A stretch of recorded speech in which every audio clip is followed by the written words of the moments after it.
Hello बच्चों, कैसे हैं आप सब। आज हम पढ़ेंगे ऊर्जा संसाधन के बारे में।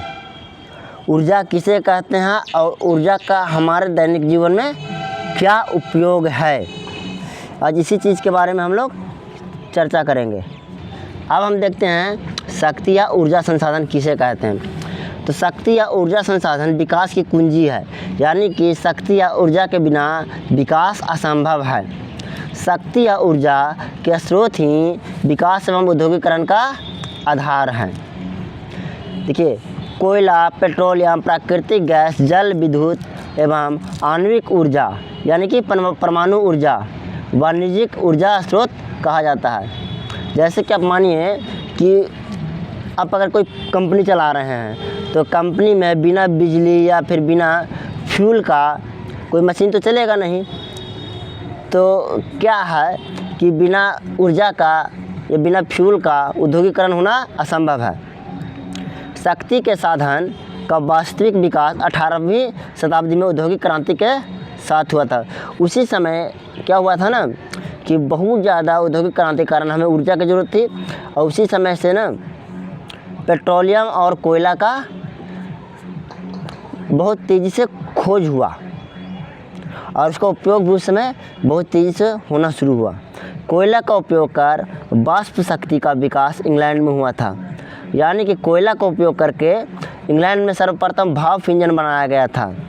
अब उसी भाप इंजन से क्या हुआ कि रेलवे इंजन बना, फिर उसी भाप इंजन के से क्या हुआ कि फैक्ट्रियों में चलने वाले कल कारखाने मशीन बनने लगे, और फिर उसी भाप इंजन से चलने वाला प्रिंटिंग प्रेस भी बनने लगा था उस समय। देखिए, उपयोग के आधार पर ऊर्जा दो प्रकार के होते हैं। देखिए, सतत शक्ति और समापनीय शक्ति। तो देखिए, इसको इस तरीक़ा से भी हम कह सकते हैं कि सतत शक्ति को एक और नाम से नवीनीकरणीय ऊर्जा और समापनीय शक्ति में अनवीनीकरणीय ऊर्जा कह सकते हैं। जैसे कि सौर किरणें, जैसे कि सौर ऊर्जा, भूमिगत ऊष्मा यानी भूतापीय ऊर्जा यानी पवन ऊर्जा, और प्रवाहित जल यानी कि किसी नदी में बांध बना करके बिजली पैदा करना, ये सब क्या सतत शक्ति है।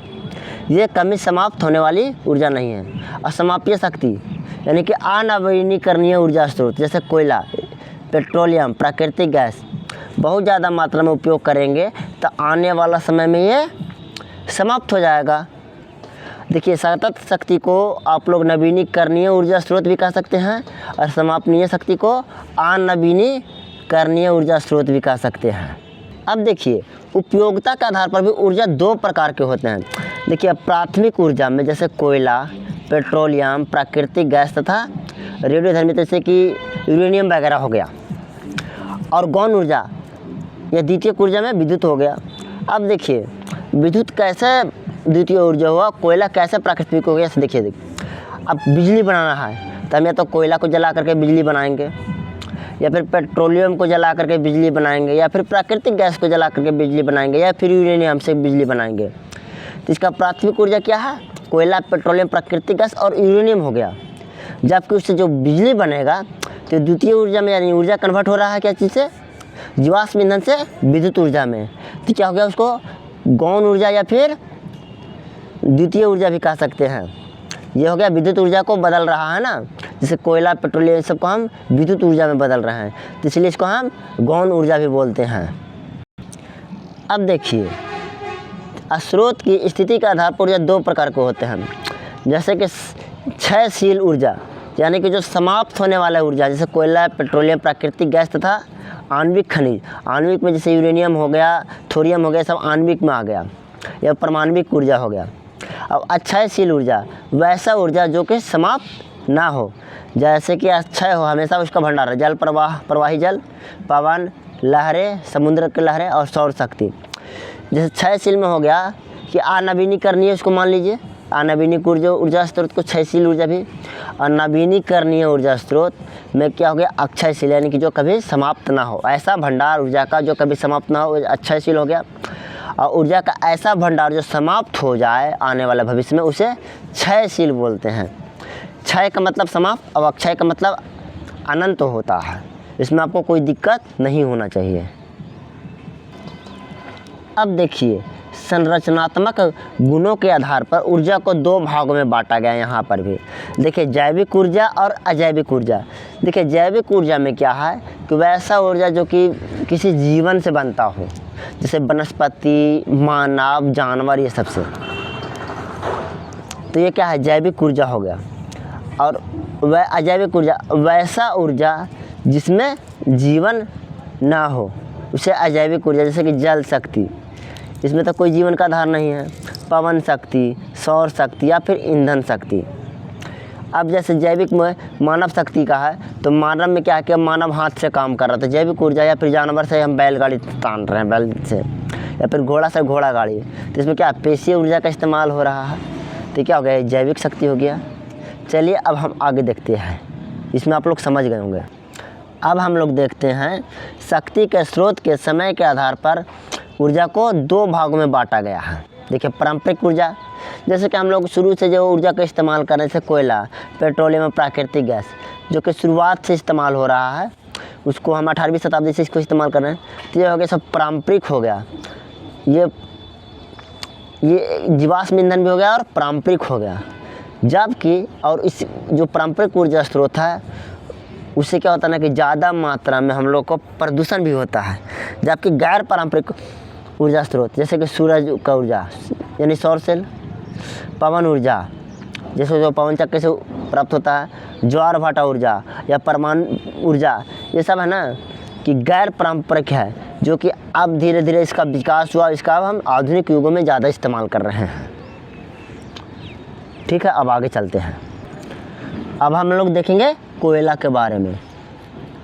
कोयला शक्ति और ऊर्जा का एक महत्वपूर्ण स्रोत है। 1 जनवरी 2008 तक भारत में कोयला का अनुमानित भंडार लगभग कितना था, 26,454 करोड़ टन था, जो कि 2007-08 में कोयला का कुल उत्पादन 456.373 मिलियन टन था।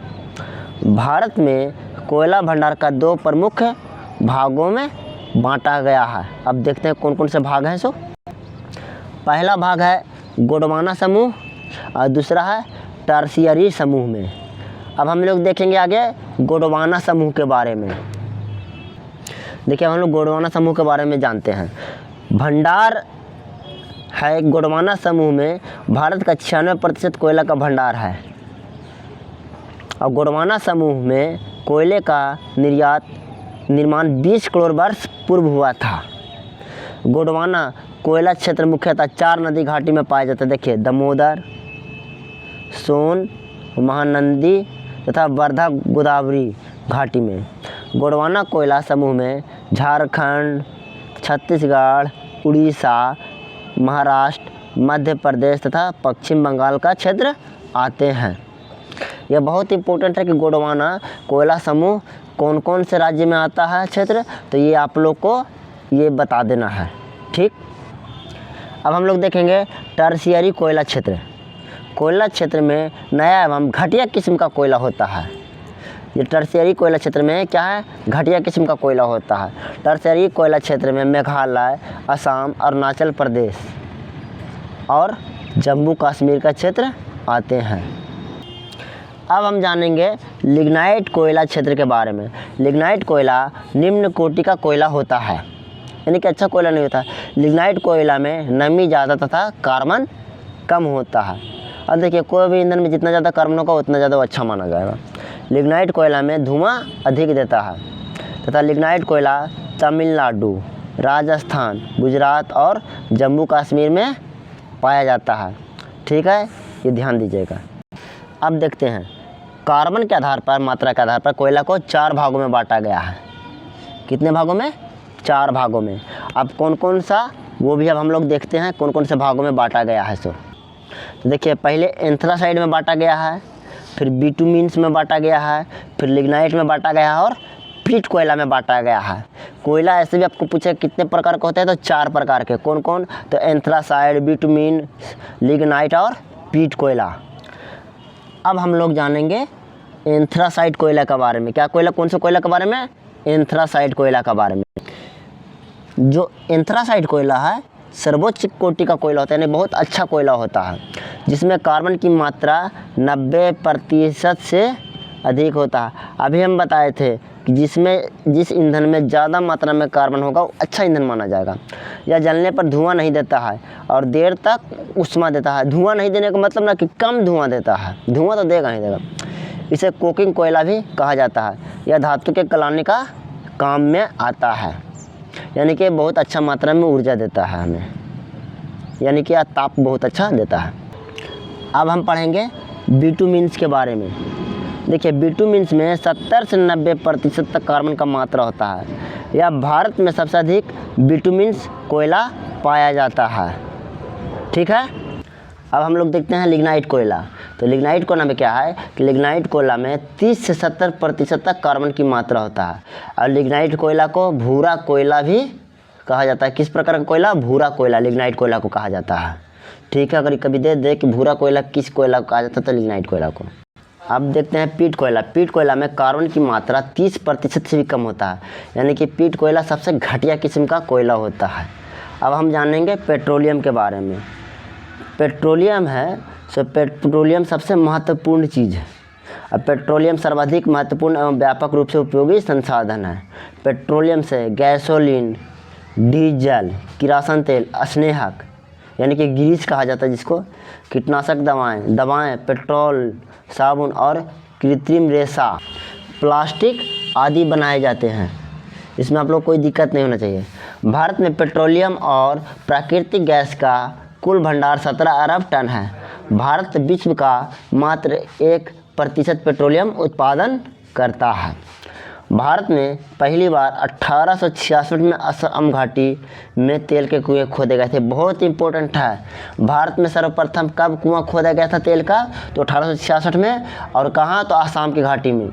अब भारत में 1890 में डिगबोई में पहली बार तेल मिला। 1959 में खंभात के तेल क्षेत्र का खोज हुआ था और 1975 में मुंबई हाई में तेल का खोज हुआ था। ये सब क्षेत्र कहाँ है? भारत में है। भारत एक तरह से ना पेट्रोलियम का लगभग 18% उत्पादन करता है और लगभग 82% पेट्रोलियम बाहर देशों से आयातित करता है। अब हम लोग देखते हैं भारत के मुख्य तेल उत्पादक क्षेत्र कौन कौन से हैं। तो देखिए, उत्तर पूर्वी प्रदेश हो गया, गुजरात क्षेत्र हो गया, मुंबई हाई क्षेत्र हो गया, पूर्वी तट प्रदेश हो गया और बाड़मेर का बेसिन हो गया। ये सब क्या है? भारत के प्रमुख तेल उत्पादक क्षेत्र हैं। अब हम लोग ना उत्तर पूर्वी प्रदेश के बारे में जानते हैं। उत्तर पूर्वी प्रदेश देश का सबसे पुराना तेल उत्पादक क्षेत्र है, जहां 1866 में, अभी बताए थे आपको, कहाँ? 1866 में तेल की खुदाई शुरू की गई थी। उत्तर पूर्वी प्रदेश में असम घाटी, अरुणाचल प्रदेश, नागालैंड आदि तेल का क्षेत्र आते हैं। अब दूसरा है गुजरात क्षेत्र। गुजरात क्षेत्र में पहली बार 1958 में तेल का पता चला और गुजरात क्षेत्र में खंभात के बेसिन तथा गुजरात के मैदान आते हैं। ठीक है, अब हम देखेंगे मुंबई हाई के बारे में। अब देखिए, मुंबई हाई में क्या था? मुंबई हाई में मुंबई तट से 176 किलोमीटर दूर अरब सागर में स्थित है। यहाँ 1975 में तेल खोजने का कार्य शुरू हुआ था। अब सम्राट सागर, तो मुंबई हाई समुद्र में सम्राट सागर नामक मंच बनाया गया है, जो कि एक जलयान है, यानी कि एक तरह का जहाज है और पानी के भीतर से तेल का कुआं खोदने का कार्य करता है। अब हम जानेंगे पूर्वी तट प्रदेश के बारे में। किसके बारे में? पूर्वी तट प्रदेश के बारे में। तो पूर्वी तट प्रदेश में कौन कौन आता है? तो कृष्णा, गोदावरी और कावेरी नदियों के बेसिन तथा मुहाने के समुद्री क्षेत्र में फैला हुआ है। अब देखिए बाड़मेर बेसिन, तो बाड़मेर बेसिन मंगला तेल क्षेत्र से 2009 से उत्पादन शुरू हुआ। यहाँ प्रतिदिन 56,000 बैरल तेल का उत्पादन हो रहा है।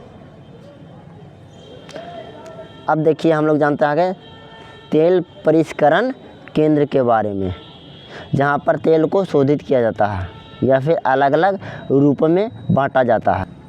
भारत में सर्वप्रथम तेल परिष्करण केंद्र या कारखाना शोधक कारखाना कहाँ लगा था? असम के डिगबोई में स्थापित किया गया था। 1954 में तेल शोधक कारखाना मुंबई में स्थापित किया गया था। भारत में 18 तेल परिष्करण केंद्र हैं अभी या कार्य कर रही है। अब हम लोग देखते हैं प्राकृतिक गैस के बारे में। प्राकृतिक गैस किसे कहते हैं या प्राकृतिक गैस भारत में कहाँ कहाँ पाया जाता है? देखिए, प्राकृतिक गैस का उपयोग उद्योगों में मशीन चलाने में होता है, विद्युत उत्पादन में, खाना पकाने में तथा मोटर गाड़ी चलाने में होता है। भारत में प्राकृतिक गैस का संचित भंडार 700 अरब घन मीटर है। प्राकृतिक गैस प्राधिकरण की स्थापना सन 1984 ईस्वी में हुआ था। प्राकृतिक गैस प्राधिकरण गैसों का परिवहन यानी कि ढुलाई, वितरण यानी कि बांटने में और विपणन में यानी उपयोग करने में करता है। अब देखिए, प्राकृतिक गैस किसे कहते हैं? तो CNG किसे कहते हैं? CNG को प्राकृतिक गैस कहते हैं। इसका फुल फॉर्म होता है कंप्रेस्ड नेचुरल गैस। प्राकृतिक गैस को CNG बोला जाता है। देखिए, अब हम लोग देखते हैं विद्युत के प्रकार यानी कि बिजली के प्रकार। तो विद्युत के प्रकार में जल विद्युत हो गया, ताप विद्युत हो गया, परमाणु विद्युत हो गया। ऐसे तो बहुत सारे हैं, जैसे कि सौर सेल से विद्युत उत्पादन हो गया, फिर पवन ऊर्जा से विद्युत उत्पादन हो गया, फिर भूतापीय विद्युत उत्पादन हो गया। लेकिन ये तीन है ना से मुख्य हैं, जल विद्युत, ताप विद्युत और परमाणु विद्युत। अब इसके बारे में हम आगे देखते हैं जल विद्युत किसे कहते हैं। अब देखिए, जल विद्युत, तो जल विद्युत में क्या आएगा कि प्रवाहमय जल स्रोत यानी कि बहने वाला जल स्रोत से उत्पन्न शक्ति को जल विद्युत कहा जाता है। यानी कि किसी नदी का बहाव पर बांध बनाकर उससे जो बिजली उत्पादन किया जा रहा है उसे क्या कहेंगे? जल विद्युत।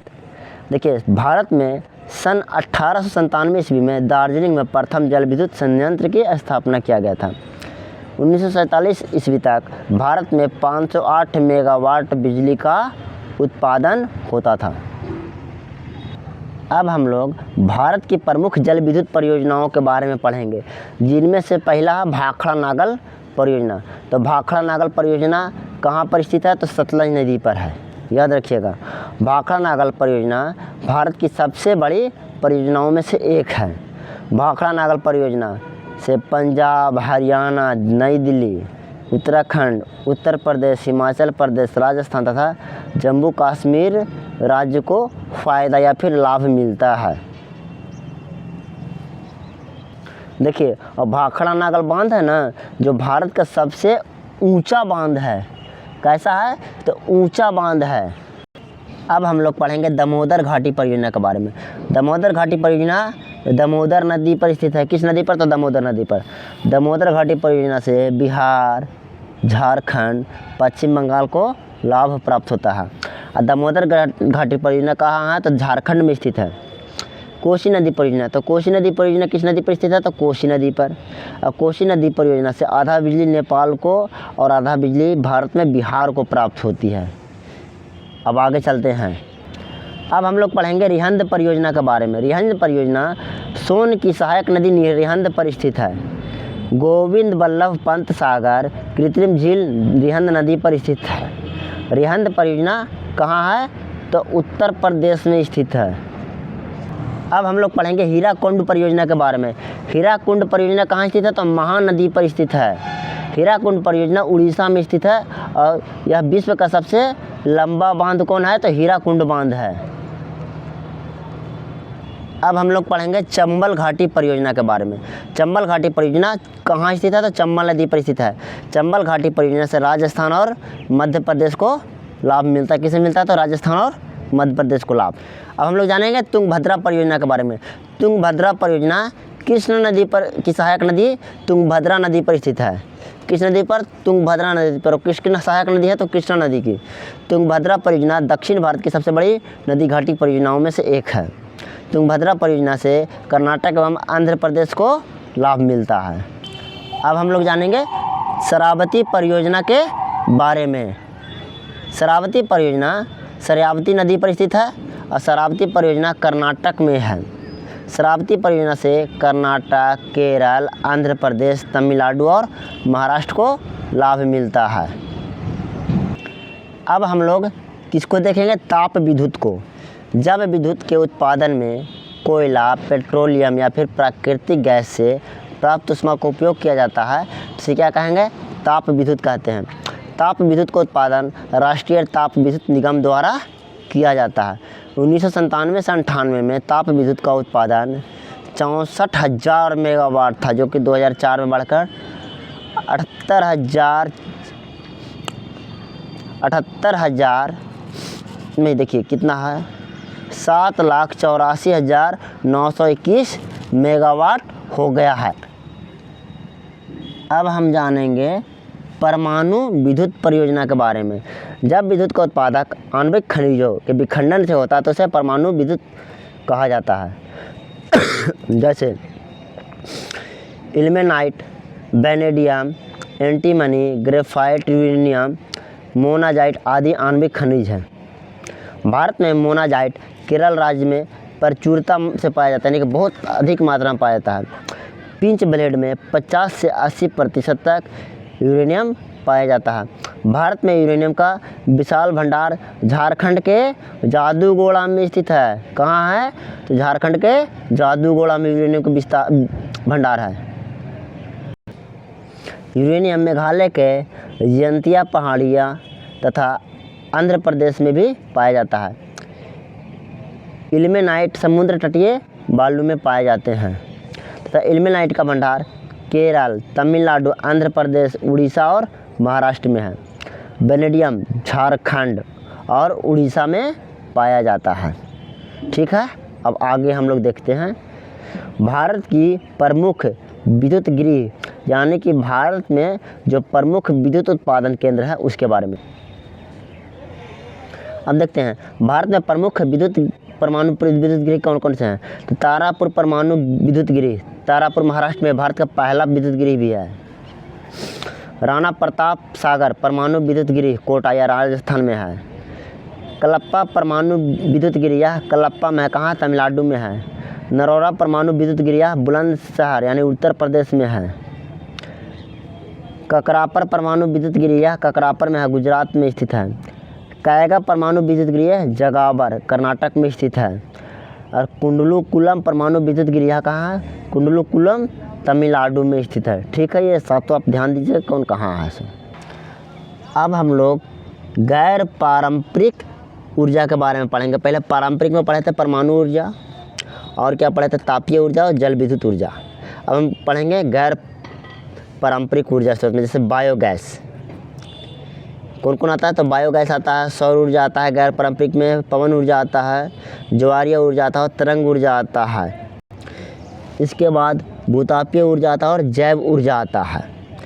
हम लोग पहले पढ़ेंगे सौर ऊर्जा के बारे में कि सौर ऊर्जा किसे कहते हैं।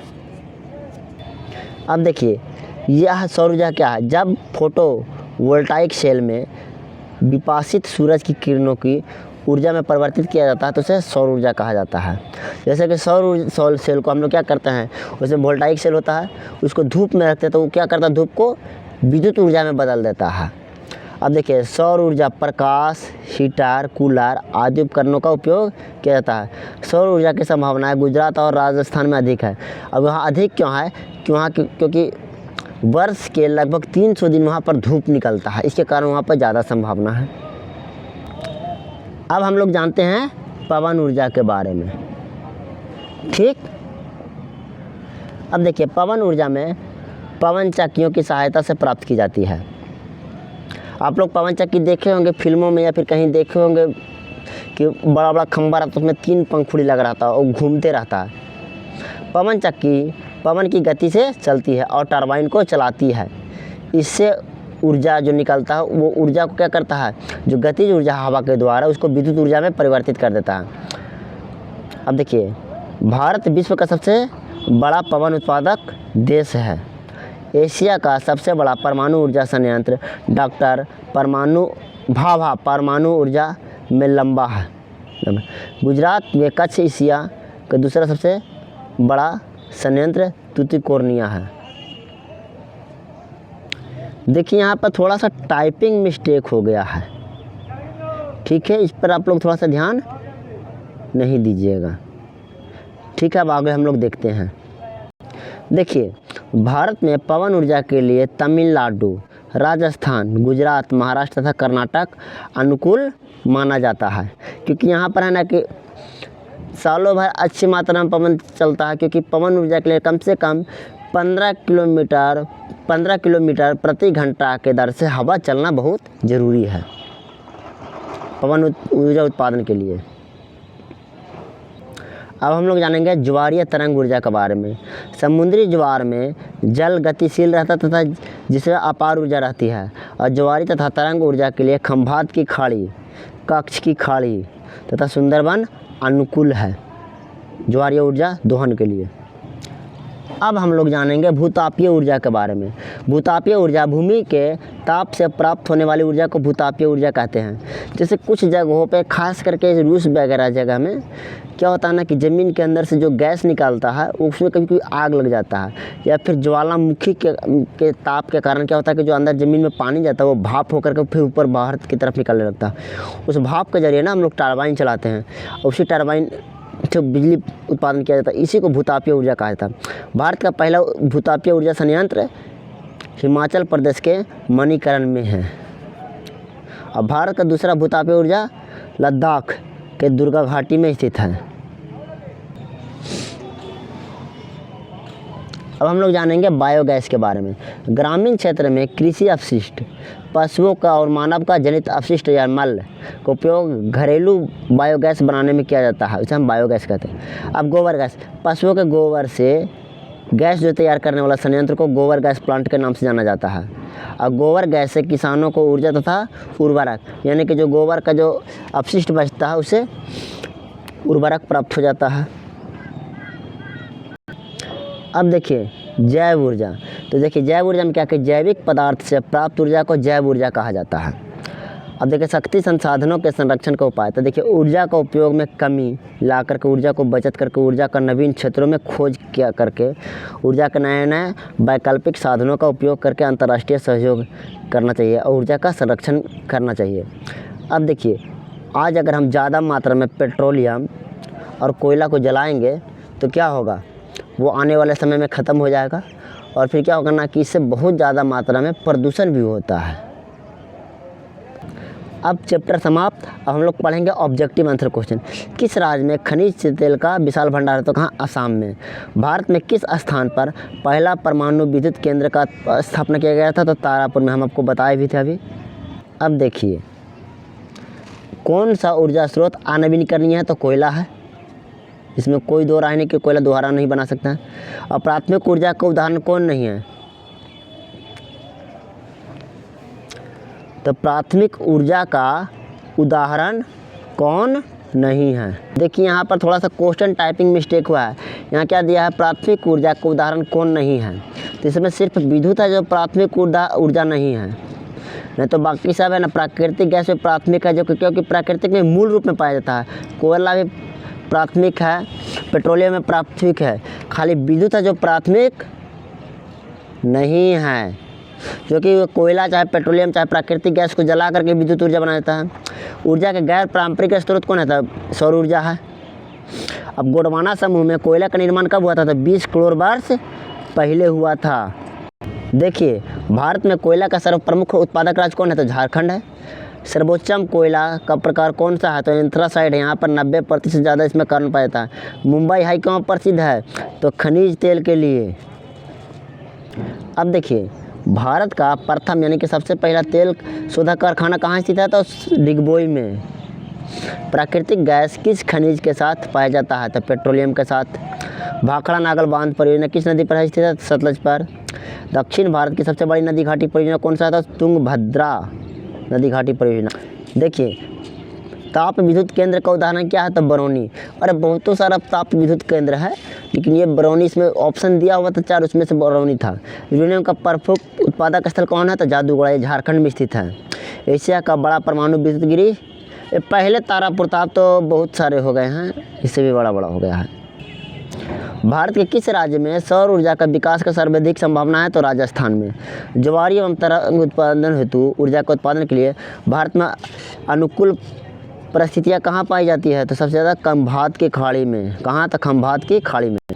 अब देखिए, भारत में सबसे पुराना तेल भंडार कहाँ है? तो डिगबोई में। झारखंड में मुख्यतः क्या पाया जाता है? झरिया क्षेत्र में तो कोयला पाया जाता है। तो इनमें से कौन सी प्राथमिक ऊर्जा नहीं है? तो बिजली है, क्योंकि बिजली को क्या किया जाता है? चाहे तो कोयला से या फिर पेट्रोलियम से या गैस से जला करके परमाणु संयंत्र में यूरेनियम से प्राप्त किया जाता है। ऊर्जा का मुख्य स्रोत क्या है?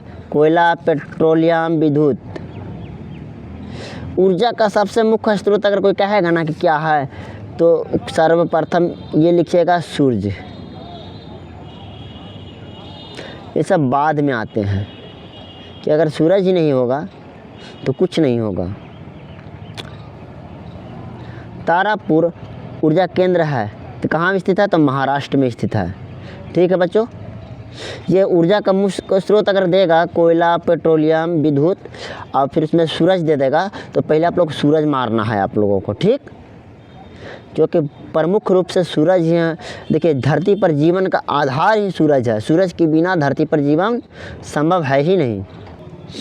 सबसे घटिया कोयला कौन होता था? पीट कोयला होता है। निम्न में से कौन एशिया का सबसे बड़ा परमाणु केंद्र शक्ति है? तो तारापुर। अब देखिए, माननीकरण भूतापीय ऊर्जा संयंत्र किस राज्य में स्थित है? तो हिमाचल प्रदेश में है। भारत में मुख्यतः किस प्रकार का कोयला पाया जाता है? तो बिटुमिन्स।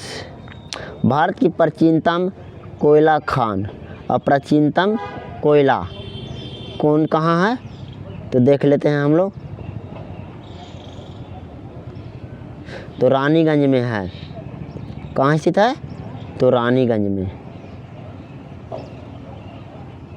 निम्न में से कौन जीवाश्म ईंधन है? तो कोयला, पेट्रोलियम, प्राकृतिक गैस, ये सब जीवाश्म ईंधन है। निम्न में से कौन भारत का पहला स्वदेशी प्रयास से बना परमाणु विद्युत केंद्र है? तो कलपक्कम। और जो है तारापुर है, सब विदेशों के सहयोग से बना है। हिमाचल प्रदेश में मणिकरण में किस प्रकार की ऊर्जा है? तो भूतापीय ऊर्जा संयंत्र है। भारत में कितने सार्वजनिक क्षेत्र में तेल परिष्करण केंद्र कार्य कर रहे हैं? तो 18 सार्वजनिक क्षेत्र में। कोई दिक्कत नहीं होना चाहिए बच्चों। अब देखिए, भारत में प्रथम जल विद्युत संयंत्र की स्थापना कहाँ हुआ था? तो दार्जिलिंग में। केगा परमाणु विद्युत गृह किस राज्य में स्थित है? तो कर्नाटक में। कलपक्कम परमाणु विद्युत संयंत्र कहाँ स्थित है? तो तमिलनाडु में। नाहरकटिया तेल क्षेत्र कहाँ है? तो असम में स्थित है। कोई दिक्कत नहीं होना चाहिए सब में। अब देखिए, कोयला अनवीनीकरणीय संसाधन, क्योंकि इसको दोबारा नहीं बनाया जा सकता है। निम्नलिखित में कौन सा परंपरागत ऊर्जा का स्रोत है? तो कोयला, क्योंकि कोयला का इस्तेमाल हम लोग 18वीं सदी की कर रहे हैं। भारत में ऊर्जा का मुख्य स्रोत क्या है? तो कोयला है। गोंडवाना युग की चट्टानों में भारत के कितने प्रतिशत कोयला मिलता है? तो 98%। अब देखिए, काला कोट कोयला किस राज्य में स्थित है? तो जम्मू कश्मीर में। काला कोट कोयला क्षेत्र किस राज्य में स्थित है? तो जम्मू कश्मीर। पेट्रोलियम किस चट्टान से मिलता है? तो परतदार चट्टान में। डिगबोई तेल क्षेत्र कहाँ में है? तो असम में। और अलंकेश्वर में किस शक्ति साधन का प्रचुरता है? तो खनिज तेल यानी पेट्रोलियम का। अब देखिए, मुंबई हाई क्यों प्रसिद्ध है? तो खनिज तेल के लिए। भारत में खनिज तेल का वार्षिक उत्पादन कितना था? 3 करोड़ टन। अब तो बढ़ गया है, ये आंकड़ा 2008 का ही है। इनमें कहाँ प्राकृतिक गैस का भंडार मिले हैं? तो त्रिपुरा में। देखिए, बुक है ना, बुक में 4 ऑप्शन दिया है। उन 4 ऑप्शन में से हम एक ऑप्शन को इसमें डाल दिए हैं ताकि टाइपिंग करने में आसान हमें हो। अब हम लोग पढ़ेंगे किताब का जो आंसर क्वेश्चन है लघु उत्तरीय, उसको हम लोग अब सॉल्व करते हैं आगे। अब हम लोग लघु उत्तरीय, किसको? लघु उत्तरीय प्रश्न उत्तर को हम लोग सॉल्व करते हैं। पारंपरिक और गैर पारंपरिक ऊर्जा के 3 स्रोतों को उदाहरण सहित लिखिए। तो देखिए, पारंपरिक ऊर्जा में क्या है? कोयला आ गया, पेट्रोलियम आ गया और प्राकृतिक गैस आ गया। और गैर पारंपरिक में क्या आ गया कि सौर ऊर्जा, पवन ऊर्जा और भूतापीय आ गया। अब आगे है, गोंडवाना समूह में कोयला क्षेत्र का नाम लिखिए। ये क्वेश्चन 2022 में पहला सीटिंग में भी आया है और दूसरा सीटिंग में भी ये दे दिया था, यानी कि बहुत ही इम्पोर्टेंट है। अब देखिए इसमें क्या क्या है। सो गोंडवाना समूह में कोयला क्षेत्र का नाम लिखिए। तो क्या गोंडवाना समूह में कोयला क्षेत्र मुख्यतः 4 नदी घाटी में पाए जाते हैं, दामोदर, सोन, महानंदा और वर्धा गोदावरी घाटी में। अब देखिए झारखंड के राज्य के प्रमुख कोयला उत्पादक क्षेत्र का नाम लिखिए। तो देखिए झरिया हो गया, बोकारो हो गया, रामगढ़ हो गया, गिरिडीह हो गया, कर्णपुरा हो गया। झारखंड राज्य के ये सब क्या है, प्रमुख कोयला उत्पादक क्षेत्रों में से एक हैं। अब देखिए कोयला के विभिन्न प्रकारों का नाम लिखिए। तो कोयला मुख्य रूप से 4 प्रकार के होते हैं। कौन कौन से कोयला? तो एंथ्रासाइट, बिटुमिन्स, लिग्नाइट और पीट कोयला होते हैं। अब आगे क्वेश्चन देखते हैं, पेट्रोलियम किन किन वस्तुओं का निर्माण होता है? पेट्रोलियम से किन किन वस्तुओं का निर्माण होता है? अब देखिए पेट्रोलियम से गैसोलीन, डीजल, किरासन तेल, स्नेहक, कीटनाशक दवाएं और क्या क्या चीज़ बनता है, तो देख लेते हैं। वो थोड़ा सा मिस्टेक हो गया। कुछ कुछ बनता है पेट्रोलियम से, तो इसको देखिए। पेट्रोलियम से गैसोलीन, डीजल, किरासन तेल, स्नेहक और कीटनाशक दवा बनता है और दवाएं बनता है जिसका इस्तेमाल हम लोग करते हैं। पेट्रोल, साबुन, कृत्रिम रेशा, प्लास्टिक आदि का निर्माण होता है। अब आगे देखते हैं। अब देखिए सागर सम्राट क्या है? तो देखिए अरब सागर में सागर सम्राट नाम का एक मंच बनाया गया है जो एक जहाज टाइप का तैरता है पानी पर। यह पानी के भीतर से तेल का कुआं खोदने का कार्य करता है। इसी को सागर सम्राट कहते हैं। अब देखिए क्या है, किन्हीं 4 तेल शोधक कारखानों का स्थान निर्धारित कीजिए। तो देखिए 4 यानी कि ऐसा जगह जहाँ पर तेल शोधक, देखिए बरौनी हो गया, मथुरा हो गया, जामनगर हो गया और हल्दिया हो गया। जिसमें से जामनगर भारत का ही नहीं एशिया का सबसे बड़ा तेल शोधक कारखाना है। ठीक, अब हम लोग देखते हैं जल विद्युत उत्पादन में कौन कौन से मुख्य कारक हैं। तो जल विद्युत उत्पादन के लिए नदी में प्रचुर जल की उपस्थिति या राशि, नदी मार्ग में ढाल हो, जल की तीव्र वेग हो और प्राकृतिक जलपात प्रपात होना और अनुकूल कारक है। ठीक है, आगे का देखते हैं। नदी घाटी परियोजनाओं का बहुउद्देशीय परियोजना या बहुउद्देशीय क्यों कहा जाता है?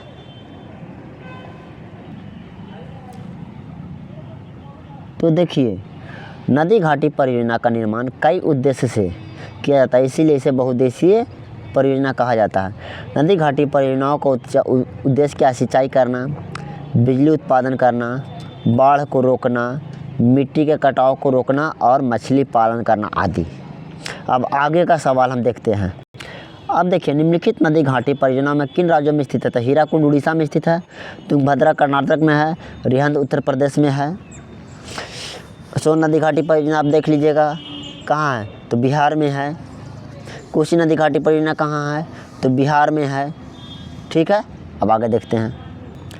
देखिए अब सवाल है कि ताप शक्ति क्यों समाप्य संसाधन है, यानी कि क्यों समाप्त हो जाना है। ताप शक्ति संयंत्रों को तापीय विद्युत ऊर्जा का उपयोग करने के लिए कोयला, पेट्रोलियम या प्राकृतिक गैस का उपयोग किया जाता है, इसीलिए समाप्य है, क्योंकि ये कोयला पेट्रोलियम में से तो आने वाला समय में समाप्त हो जाएगा। अब सवाल है परमाणु शक्ति किन किन खनिजों से प्राप्त होता है। देखिए परमाणु शक्ति ilmenite, vanadium, antimony, graphite, uranium, monazite आदि आणविक खनिजों से प्राप्त होता है। अब क्या क्वेश्चन पूछ रहा है, अब ये पूछा था कि परमाणु शक्ति किन किन खनिजों से प्राप्त होता है, 2024 में भी पूछा है, 2018 में भी, बहुत इंपॉर्टेंट है। अब मोनाजाइट भारत में कहाँ कहाँ पाया जाता है? तो देखिए मोनाजाइट भारत में केरल में बहुत अधिक मात्रा में पाया जाता है। इसके बाद तमिलनाडु, आंध्र प्रदेश और उड़ीसा के तटीय क्षेत्रों में पाया जाता है। अब देखिए सवाल है सौर ऊर्जा का उत्पादन कैसे होता है। ये 2015 में भी पूछा है, 2018 में भी, 2022 में भी, 2023 में भी। इसका मतलब कि बहुत इंपॉर्टेंट है। जब फोटोवोल्टिक सेलों को विकसित सूरज की किरणों यानी कि सूरज की किरणों के सामने रखा जाता है तो क्या करता है, सौर ऊर्जा को परिवर्तित कर देता है विद्युत ऊर्जा में, जिसे सौर ऊर्जा कहा जाता है। इसको आप ऐसे भी लिख सकते हैं कि जब सौर सेल को, इसका दूसरा तरीका से, जब सौर सेल को हम धूप में रखते हैं या सूरज के प्रकाश में रखते हैं तो क्या करता है कि वो सूरज के प्रकाश को या सूरज के किरणों को विद्युत ऊर्जा में बदल देता है और वो सौर ऊर्जा हमें प्राप्त होता है। भारत में किन किन क्षेत्रों में पवन ऊर्जा के लिए अनुकूल परिस्थितियाँ हैं? ये भी बहुत इंपॉर्टेंट है, दिया भले ही नहीं लेकिन दे सकता है। कौन कौन? तमिलनाडु, राजस्थान, गुजरात, महाराष्ट्र, कर्नाटक में पवन ऊर्जा के लिए अनुकूल परिस्थिति विद्यमान है। क्योंकि देखिए पवन ऊर्जा वहीं पर अनुकूल है जहाँ पर कम से कम 15 किलोमीटर प्रति घंटा से अधिक रफ्तार में हवा बहना चाहिए। अब देखिए सवाल है, मुंबई हाई तेल उत्पादक क्षेत्रों का परिचय दें। ये 2013 में क्वेश्चन पूछा है। मुंबई हाई मुंबई तट से 176 किलोमीटर दूर अरब सागर में स्थित है।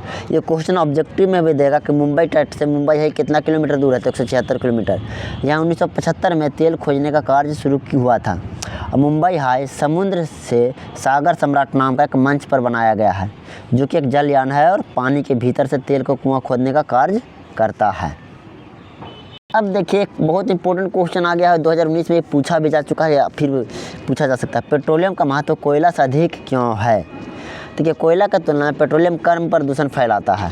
पहला, पेट्रोलियम अत्यंत ज्वलनशील है और अधिक ऊर्जा देता है जलने के बाद। कोयला का अपेक्षा पेट्रोलियम से अवशेष नहीं बचता है। पेट्रोलियम परिवहन के लिए सबसे उपयुक्त है और आसानी से इसको एक जगह से दूसरे जगह ले जाया जा सकता है। अब इन्हीं कारणों से पेट्रोलियम का महत्व कोयला से बहुत ज़्यादा अधिक मात्रा में है। अब देखिए नवीनीकरण ऊर्जा के 4 उदाहरण दीजिए। 2022 में भी क्वेश्चन पूछा जा चुका है। अब देखिए जैसे कि 4 उदाहरण क्या, सौर ऊर्जा हो गया, नवीनीकरण है, पवन ऊर्जा हो गया, भूतापीय ऊर्जा हो गया और बायोगैस हो गया, क्योंकि इसे बार बार इस्तेमाल किया जा सकता है। अब हम लोग देखेंगे दीर्घ उत्तरीय प्रश्न में शक्ति संसाधन का वर्गीकरण विभिन्न आधारों के अनुसार उदाहरण दे करके स्पष्ट कीजिए। उपयोग के आधार पर ऊर्जा को 2 प्रकार के होते हैं। कौन कौन? सतत शक्ति जैसे कि सौर किरणें, भूमिगत ऊष्मा या पवन या प्रवाहित जल आदि। जैसे कि सतत शक्ति का मतलब ऐसा ऊर्जा जो नवीनीकरणीय हो। अब हो गया समापीय शक्ति, जैसे इसे नवीनीकरणीय भी बोल सकते हैं, जैसे कि कोयला, पेट्रोलियम, प्राकृतिक गैस, ये सब क्या है, समाप्त हो जा सकता है। अब देखिए उपयोगिता के आधार पर भी ऊर्जा 2 प्रकार के होते हैं, प्राथमिक ऊर्जा और गौण ऊर्जा। मिस्टेक हो गया थोड़ा सा, कौन कौन सा? प्राथमिक और गौण ऊर्जा।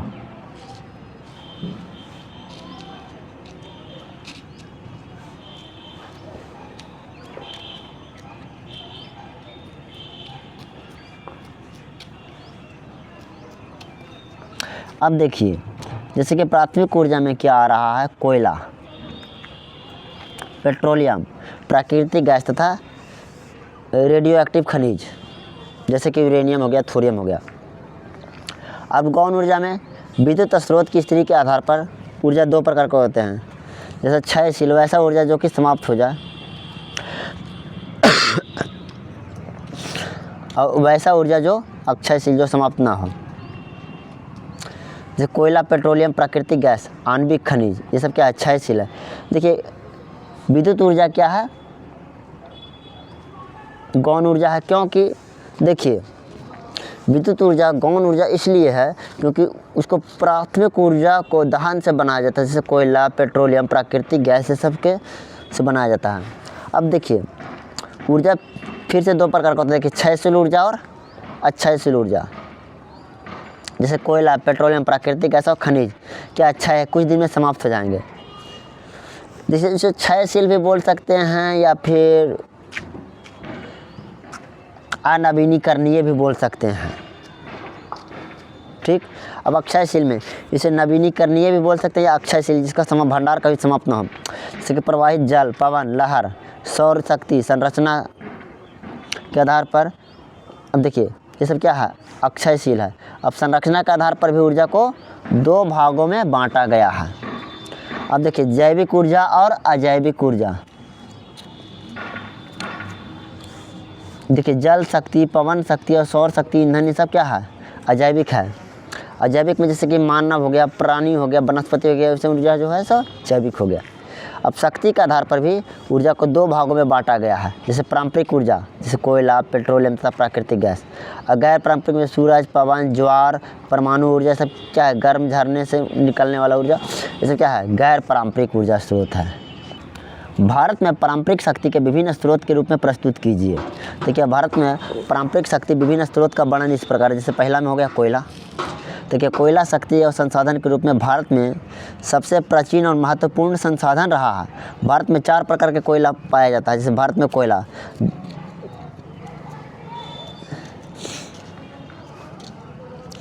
झारखंड, छत्तीसगढ़, उड़ीसा, मध्य प्रदेश, महाराष्ट्र और बंगाल में पाया जाता है। भारत में 1200 मीटर की गहराई में, एक थोड़ा सा मिस्टेक हो गया, भारत में 1200 मीटर गहराई तक पाए जाने वाला कोयला का कुल भंडार 26,454 करोड़ टन है। अब आगे हम लोग देखते हैं पेट्रोलियम शक्ति के संसाधन के रूप में कोयला के बाद पेट्रोलियम का सबसे महत्वपूर्ण शक्ति का संसाधन है, जिसके बिना किसी भी राष्ट्र का विकास असंभव है। भारतीय भू सर्वेक्षण के अनुसार भारत में पेट्रोलियम का कुल भंडार 17 अरब टन है। चूँकि भारत में विश्व का 1% भारत क्या करता है, पेट्रोलियम को उत्पादन करता है। पेट्रोलियम से डीजल, पेट्रोल, केरोसिन तेल और स्नेहक आदि प्राप्त किए जाते हैं। अब हम लोग देखेंगे प्राकृतिक गैस के बारे में। भारत में प्राकृतिक गैस का उत्पादन सन 1984 से आरंभ हुआ था और इसका अनुमानित भंडार 700 अरब घन मीटर है, जिसमें 5340 किलोमीटर गैस पाइपलाइन के माध्यम से देश में विभिन्न राज्यों में पहुंचाया जाता है। अब देखिए गोंडवाना काल के कोयले का भारत में वितरण पर प्रकाश डालिए। अब देखते हैं इसको आगे हम। अब देखिए गोंडवाना काल के कोयले का भारत में वितरण का वर्णन इस प्रकार है। देखिए झारखंड में यह सबसे बड़ा कोयला उत्पादक राज्य है, यहाँ 30% कोयले का भंडार है। छत्तीसगढ़ उत्पादक की दृष्टि से भारत का दूसरा सबसे बड़ा उत्पादक राज्य है, यहाँ पर 16% कोयला का उत्पादन होता है या फिर प्राप्ति होता है। उड़ीसा से भारत का कुल कोयले का 14.6% भाग प्राप्त किया जाता है या फिर उत्पादन किया जाता है। महाराष्ट्र में यह देश का 9% कोयले का आपूर्ति करने वाला राज्य है। मध्य प्रदेश इस राज्य में 7% कोयले का आपूर्ति भारत सरकार करती है। पश्चिम बंगाल में शेष कोयले का आपूर्ति पश्चिम बंगाल से होता है। अब कोयले का वर्गीकरण और उसके विशिष्टताओं को स्पष्ट कीजिए, एक अगला क्वेश्चन है। देखिए कोयले का वर्गीकरण उनकी विशिष्ट विशेषताओं पर स्पष्ट कीजिए। तो देखिए कोयले का वर्गीकरण कोयला 4 प्रकार का होता है, जिसमें देखिए एंथ्रासाइट। एंथ्रासाइट क्या होता है कि सबसे उच्च कोटि का कोयला होता है, जिसमें 90% से अधिक कार्बन होता है, जो कोयला को जलाने पर बिल्कुल धुआं कम मात्रा में अधिक उष्मा देता है। देखिए किसी भी ईंधन में अगर ज़्यादा मात्रा में कार्बन होगा तो वो अच्छा माना जाता है। अब हम लोग देखेंगे बिटुमिन्स के बारे में। इसमें कार्बन की मात्रा 70 से 90% के बीच पाई जाती है, जिसका शुद्धिकरण करके एंथ्रासाइट के रूप में प्राप्त किया जा सकता है। अब लिग्नाइट कोयला, इस कोयला में कार्बन की मात्रा 30 से 70% के बीच में पाई जाती है, जो जलने पर धुआं अधिक तथा ऊष्मा बहुत कम देता है। अब इसे भूरा कोयला के नाम से भी जाना जाता है। अब हो गया आपका पीट कोयला। यह सबसे घटिया किस्म का कोयला होता है। इसमें कार्बन की मात्रा 30% से कम पाया जाता है, जो जलने पर अधिक धुआं देता है और उसमें बहुत कम मात्रा में देता है। अब हम लोग देखेंगे भारत में खनिज तेल का वितरण का वर्णन कीजिए। तो भारत में खनिज तेल का वितरण इस प्रकार है। देखिए अब आप लोग उत्तर पूर्वी प्रदेश, यह देश का सबसे पुराना तेल उत्पादक क्षेत्रों में से एक है, जो 1866 में उत्पादन कर रहा है। इस क्षेत्र में आसाम, अरुणाचल प्रदेश तथा नागालैंड तीनों राज्यों को शामिल किया गया है। थोड़ा सा यहाँ पर हमको मिस्टेक हो गया है, 1866 याद रखिएगा आप लोग। अब हम आगे देखते हैं। अब दूसरा आ गया आपका गुजरात क्षेत्र। अब कौन सा क्षेत्र? गुजरात। अब यह क्षेत्र क्या है, 1958 से तेल उत्पादन कर रहा है, जिसमें अलंकेश्वर, नवगांव, कोसंबा, कलोल इत्यादि शामिल है। अब मुंबई हाई क्षेत्र, यह मुंबई क्षेत्र क्या है, मुंबई के समुद्र तट से 176 किलोमीटर दूर है, जहाँ से 1975 से उत्पादन चल रहा है। पूर्वी तट क्षेत्र, यह क्षेत्र कृष्णा, गोदावरी तथा कावेरी नदियों के मुहाने पर स्थित है। अब आगे हम लोग देखते हैं। अब देखिए जल विद्युत उत्पादन हेतु अनुकूल भौगोलिक एवं आर्थिक कारकों का विवेचना कीजिए। तो देखिए जल विद्युत एक प्रकार का अक्षयशील है, यानी कि इसे कभी समाप्त ना होने वाला या नवीनीकरणीय संसाधन है, जिसमें उत्पादन विद्युत प्रदूषण रहित है, यानी कि प्रदूषण नहीं होता है। भारत में जल विद्युत उत्पादन के लिए कुछ अनुकूल परिस्थितियों का होना आवश्यक है, जैसे नदियों का सदाबहिनी, यानी कि हमेशा नदी बहते रहना चाहिए, पानी होना चाहिए। नदियों का मार्ग ढलनुमा होना चाहिए तथा पर्वतीय इलाकों में बर्फ़ जमा एवं पिघलना निरंतर गति से चलने वाली नदियाँ होना चाहिए, जिसमें क्या हो नदी हमेशा पानी रहे।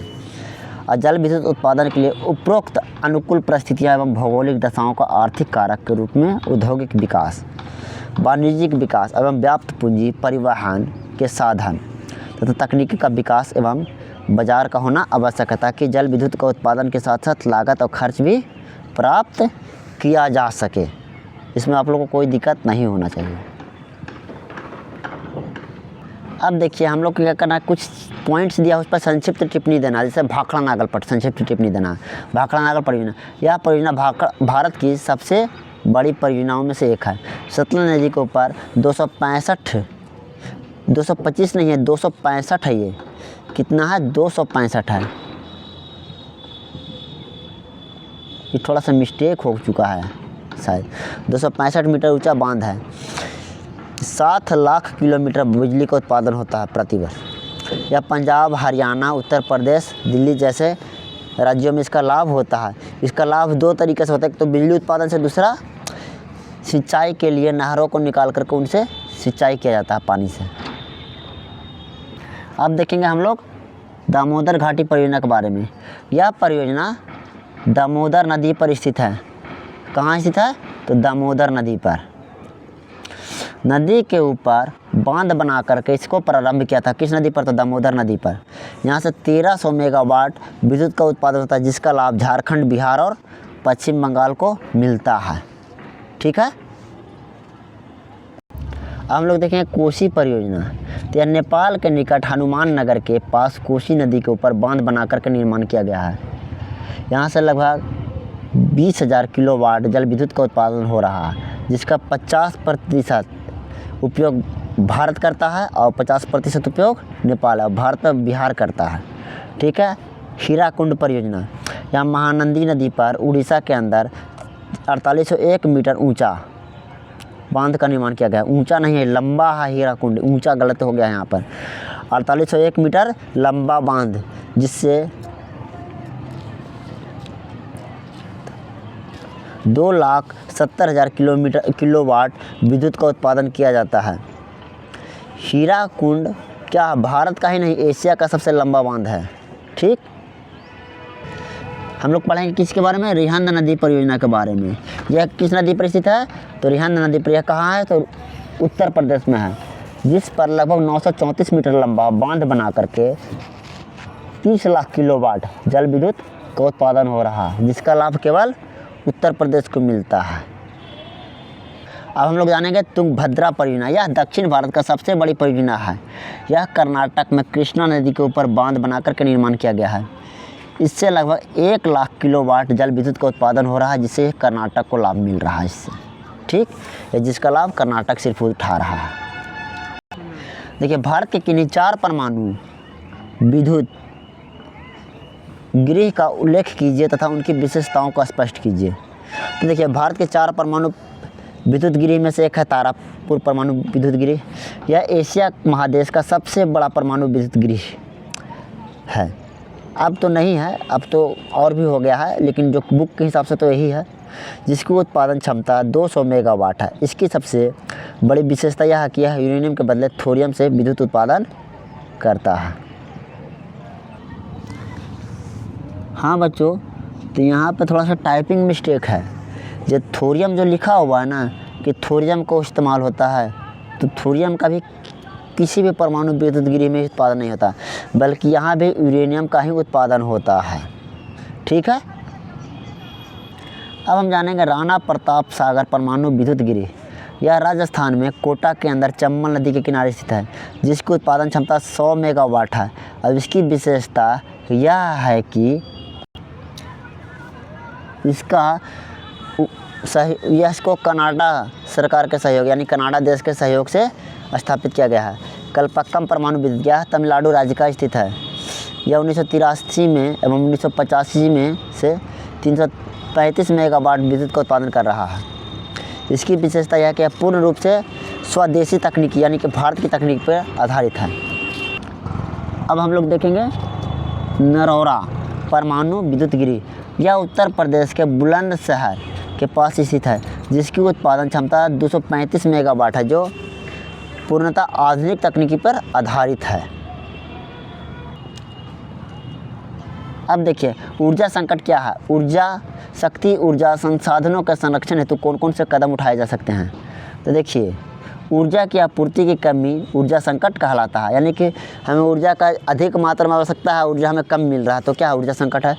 शक्ति संसाधन के संरक्षण हेतु कुछ महत्वपूर्ण कदम उठाए जा सकते हैं, जिसमें निम्नलिखित है।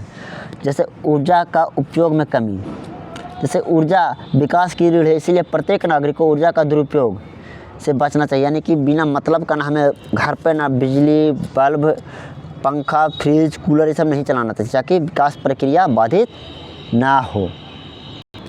देखिए ऊर्जा का नवीन क्षेत्रों का खोज। कोयला पेट्रोलियम प्राकृतिक गैस ऊर्जा का प्राथमिक एवं समाप्त संसाधन है, तो जिनके स्थान पर नवीनीकरणीय विकल्प की खोज एवं उपयोग का आवश्यकता है। जैसे कि सौर ऊर्जा का उपयोग कीजिए, पवन ऊर्जा का इस्तेमाल कीजिए, ये सब है सो कीजिए। अब अंतर्राष्ट्रीय सहयोग। ऊर्जा के संसाधनों को सुरक्षित रखने के लिए विश्व स्तर पर सहयोग की जरूरत है, जिससे दूसरों को नवीन तकनीकी उपलब्ध कराई जा सकती है। देखिए आज का ये चैप्टर यही समाप्त होता है। आप लोग इसमें देख लीजिएगा, आपको सब कुछ मिला हुआ है। और थोड़ा सा ना वीडियो को ना अपने दोस्तों तक शेयर कीजिए, ताकि वो भी इसका फ़ायदा उठा सके और हमें भी मोटिवेशन मिले।